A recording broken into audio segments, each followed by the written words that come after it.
Okay, here's a question. It says, Tabitha, what's your thoughts about treating Anna as a friend and thanking her for her help? This was the advice I was given, but I want to treat it like an unwanted enemy. Who the fuck told you to do that?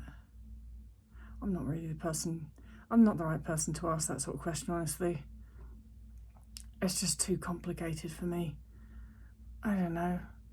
I've got an ingrowing toenail at the moment. Do I have to treat it as a friend and ask it for help?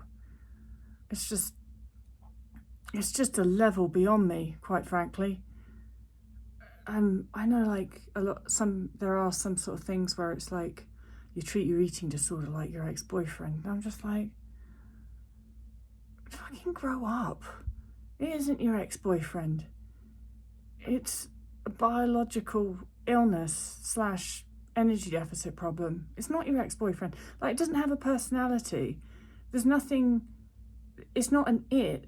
You know, what's happening when your brain is telling you to eat less and move more, and your brain is making you feel bad because you ate more, that's a fear response. Like, we don't need to give it a name. We don't need to call it Fred and ask it out for lunch. You know, it's just a fear response. Why can't we just all grow the fuck up and see it for what it is and then go, oh, yeah, that's a fear response. I know how to deal with a fear response. I have to do the thing I'm afraid of over and over again until my fear response is gone. But I suppose that the reason that all these other things sort of come up, like treat your eating disorder like your ex-boyfriend and like your friend Anna and ask it for help, is just because the less direct, I think, the less scary it is. So let's not do the scary thing. Let's not actually address the problem. Let's just skirt around it for 15 years and pretend it's something to do with you needing to make friends with yourself or someone else, or not like your ex-boyfriend. I don't know what the fuck it's to do with. Let's just pretend it's to do with something else that it isn't really to do with, because that gives us something to talk about, and then we can say that we're working on ourselves, and that'll last at least 5 years without you actually having to address the real problem. If you just say, I'm working on myself, and I'm working on, like, making friends with my eating disorder, then, wow, God, that buys you a load of time, doesn't it, to fuck around and not actually recover. Like I said, probably not the best person to ask that sort of question. I'm sure you'd get a much more, compassionate answer from someone else that believed in that sort of shit.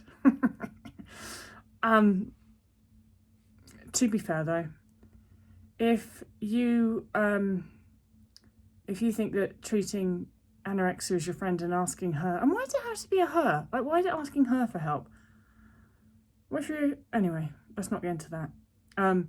But if you want to treat anorexia as a friend and ask her for her help, if that makes you stop restricting, then who am I to judge? Fucking go for it, that's all I can say.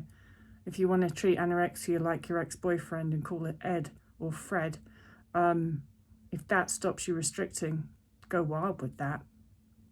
I don't know. You know what I'm saying. Good luck. Whoever told you that, I don't know. Give them my feedback. All right, bye.